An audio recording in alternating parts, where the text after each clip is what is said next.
사회적으로 관심을 끌었던 사건들의 선고가 오늘 많았습니다.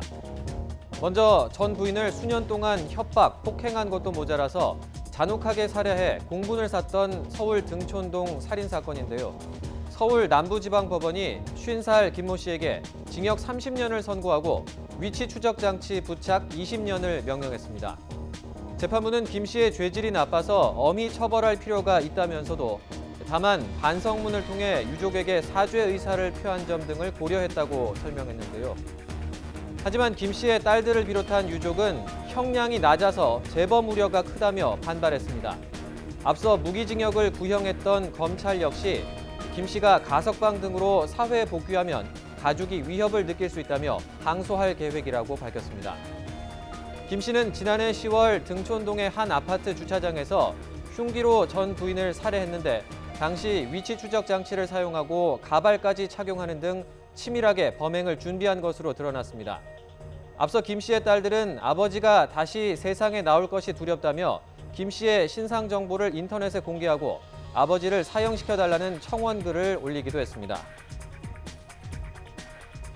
다음은 직장 동료를 성추행해서 숨지게 한 42살 이모 씨에게 징역 6년형이 내려졌다는 소식입니다. 지난해 11월 강원도 춘천에서 있었던 일인데요. 이 씨가 부서 회식을 한 뒤에 자신의 아파트에 29살 직원을 데려와서 성추행했고 그 직후 이 직원이 이 씨 아파트에서 투신해 숨진 사건이었습니다. 재판부는 성추행으로 피해자가 사망에 이르렀다며 강제추행죄의 권고 형량을 넘는 중형 선고가 불가피하다고 밝혔습니다. 지난해 7월에는 서울 화곡동의 한 어린이집에서 생후 11개월 된 아이가 숨지는 사건도 있었죠. 보육교사의 학대가 사망 원인으로 밝혀져서 더 충격을 줬는데요. 서울 남부지방법원이 이 보육교사 60살 김모 씨에게 징역 4년을 선고했습니다. 김 씨는 생후 11개월 된 아이에게 이불을 뒤집어 씌우고 몸을 꽉 껴안거나 아예 올라타서 질식하게 한 혐의로 재판에 넘겨졌습니다. 김 씨는 비슷한 방법으로 모두 8명의 아이를 학대한 혐의도 받고 있는데요.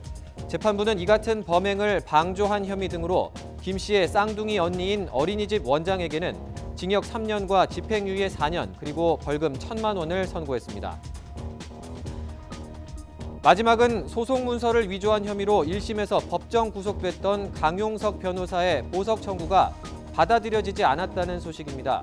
서울중앙지방법원은 불구속 상태에서 항소심 재판을 받게 해달라는 강 변호사의 보석 청구를 기각했는데요. 앞서 강 변호사는 지난 2015년 도도맘 김민아 씨의 남편이 불륜을 문제 삼으면서 손해배상 소송을 내자 남편 명의의 인감증명 위임장을 위조해 법원에 소송 취하서를 제출한 혐의로 재판에 넘겨졌습니다. 강 변호사는 김 씨가 남편에게 소취하 허락을 받았다고 주장했지만 지난해 10월 1심 재판부는 징역 1년의 실형을 선고하고 법정 구속했습니다.